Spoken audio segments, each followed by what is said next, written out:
Cette émission est une présentation d'Expose Images. Yeah, man! Come on! I know how you're feeling!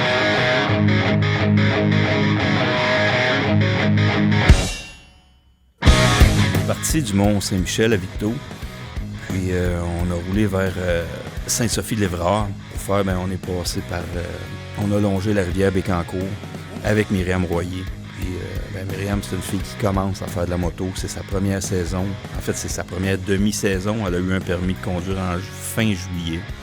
J'ai jamais vu quelqu'un se ramasser à pleine face aussi souvent dans un cours de toute ma vie. Puis elle n'a pas lâché le morceau. Je pense qu'elle réalise un rêve. J'ai l'impression que c'est un défi qu'elle s'était mis de réussir, coûte que coûte, quitte à pas vouloir rouler, mais l'idée était de ne pas abandonner ce cours-là. Puis j'ai l'impression qu'il y a une passion qui est née de ça.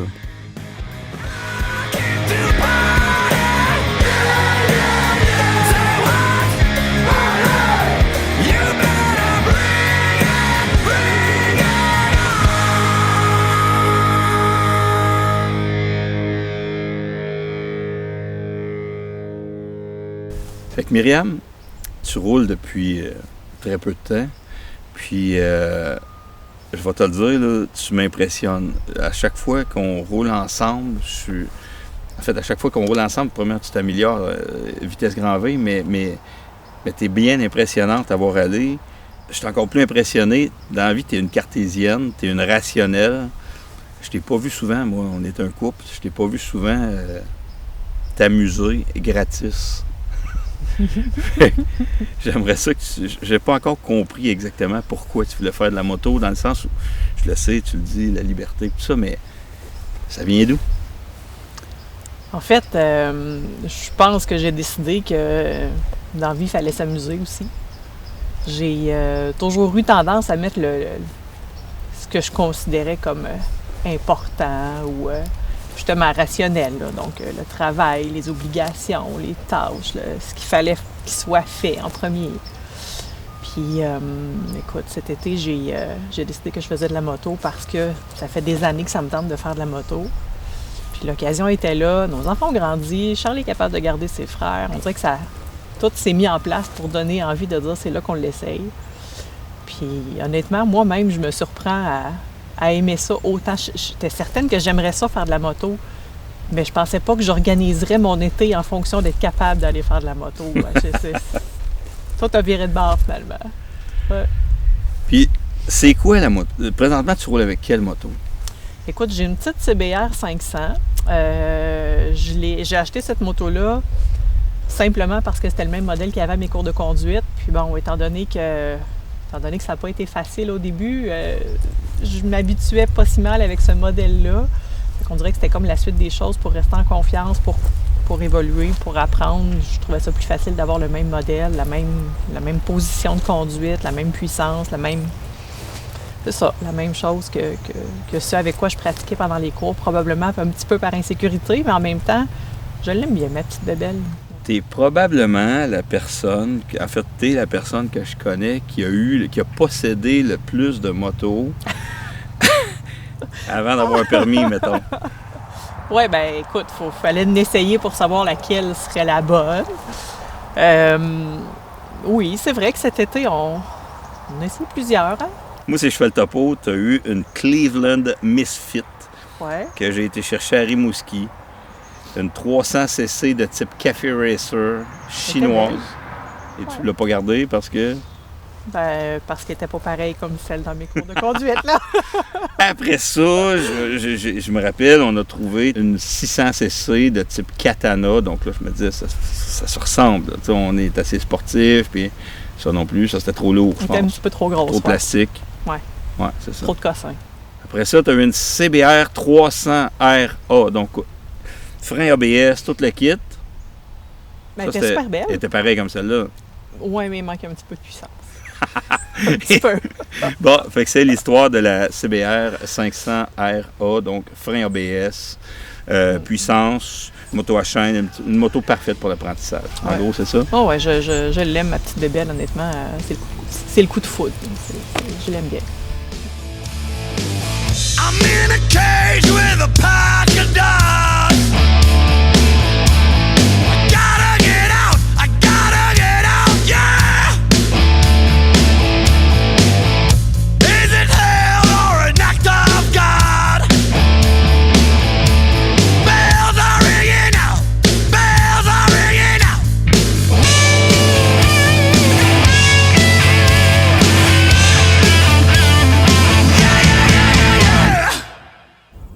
Quand j'ai décidé de faire mon cours de moto au début de l'été, je pensais pas que ça serait aussi difficile. Je savais que je rusherais à faire de la moto parce que, bon, c'est pas inné pour moi. Puis l'équilibre, mettons que c'était pas ma grande force, je m'en suis vite rendu compte. Puis au premier cours de moto en circuit fermé, je pense que j'ai passé plus de temps à remonter ma moto parce que j'étais toujours rendue à pleine face à terre que de temps à rouler pour vrai. Après un mois roulé, je me surprends même à commencer à avoir du fun dans les courbes, à m'amuser avec la moto. J'ai réalisé que les premières balades, à l'occasion, c'était encore la moto qui me conduisait. Mais là, j'ai vraiment l'impression que j'ai pris le contrôle de ma moto. Je m'amuse, je prends des courbes en étant un peu plus agressive, en étant plus confiante. C'est vraiment un beau loisir, c'est vraiment un beau sport. Puis l'espèce de défi que ça amène à chaque fois aussi de repousser un peu nos limites, d'aller plus loin, de triper à faire une balade, de pas juste dire on embarque sur la moto puis on roule, mais de se dépasser. C'est un feeling qui est grisant, j'adore ça. C'est comme si on part une journée puis on dirait qu'on a pris une semaine de congé. On roule, on n'a pas de destination, on s'amuse, on rencontre des gens, on voit des paysages incroyables dans la région ici. Puis quand on revient, on dirait qu'on a fait le plein d'énergie, qu'on est allé en vacances, puis on est prêt à repartir. Puis ça me fait vraiment triper.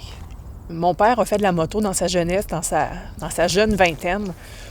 Puis quand les enfants sont arrivés, quand mon frère et moi on est arrivés, quand le boulot s'est mis à prendre beaucoup de place dans sa vie, il a décidé qu'il rangeait la moto. Puis au début de l'été, Stéphane a eu une super bonne idée. On voyait bien que ça le travaillait de rembarquer sur une moto un jour. Puis à la fête des pères, on lui a fait une blague.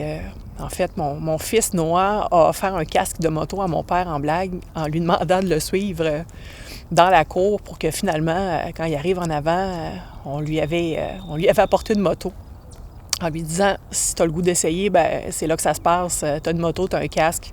Reste à t'acheter un manteau puis des gants, puis let's go, on part. Fait que finalement, cet été, j'ai fait des balades à moto avec mon père, ce que je pensais jamais faire dans ma vie. Fait que les deux rationnels de la famille roulent sur deux roues maintenant.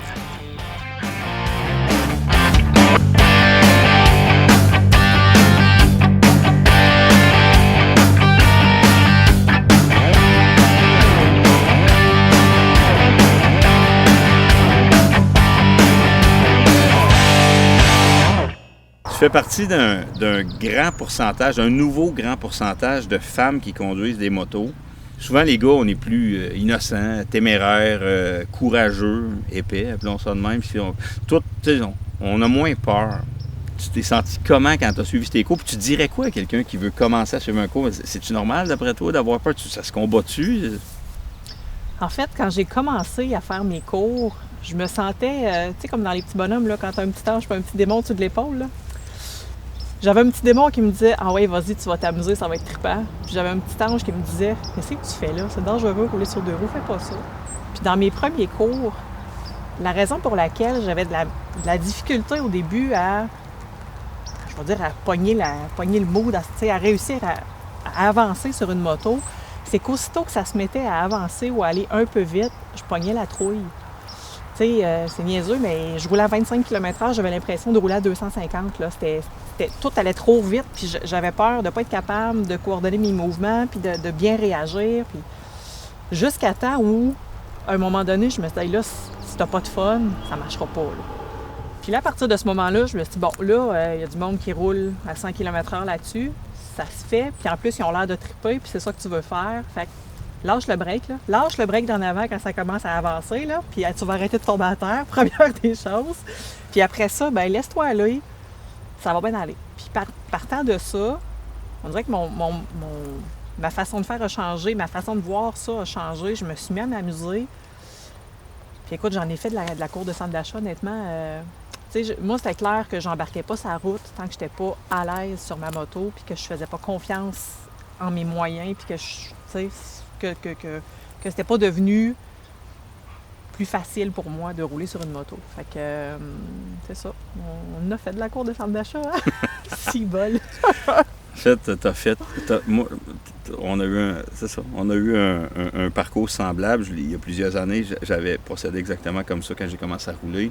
Avant d'aller sur la route, je m'étais dit, tant que je ne suis pas capable d'être debout sur ma moto, assis en indien sur ma moto, les deux pattes du même bord, tant que je ne suis pas capable de faire tout ce que je veux, faire un rond entre deux lignes, je n'embarquerai pas sur la route. C'est pas vrai que je vais aller m'étamper dans une valise de char parce que je n'étais pas habile. Écoute, j'ai mis la coche un petit peu moins haute que toi. Là. Je roule pas debout sur ma moto encore. Là. Mais non, je suis d'accord que c'est ça. Il y a un risque associé à la moto. Puis pour avoir une gestion de ce risque-là, puis avoir du fun à le faire, je voulais être en confiance avec ma moto avant.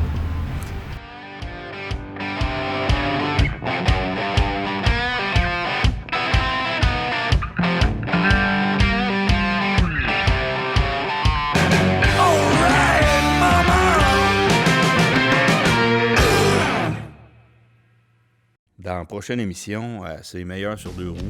Tu parlais d'événements, c'est ça, les salons de la moto, c'est toujours, puis là, Pat, on parle bien de Pat Dessureau, avec qui on a tourné l'année passée. C'est un autre personnage, ça. Mais vous autres, vous êtes connus comment? T'as réparé ton bike chez eux? Pas en tout.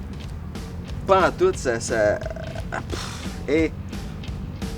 Un petit bar à Québec, je suis arrivé là, on était deux. Il était assis à une table, je checkais son bicycle dehors. Puis sur le coup, ça a fait un style airbite. Patitou, il est comme vous, c'est un airbite, c'est pas parlable là, quand tu le connais pas. Ah non, il a l'air. Puis là, ça restait de même. Il y avait un gars avec lui qui se tenait pas mal à ce bar-là. J'allais là pas mal souvent, on s'est connus, commençait à rouler ensemble, puis maintenant on a retourné chez Pat. Dans le temps qu'il était à Donnacona. Parle, Georges, puis là, c'était rendu comme un cercle d'amis. À tous les vendredis, on allait souper chez eux. Sa shop était notre salon. Là. Cette émission était une présentation d'Expose Images.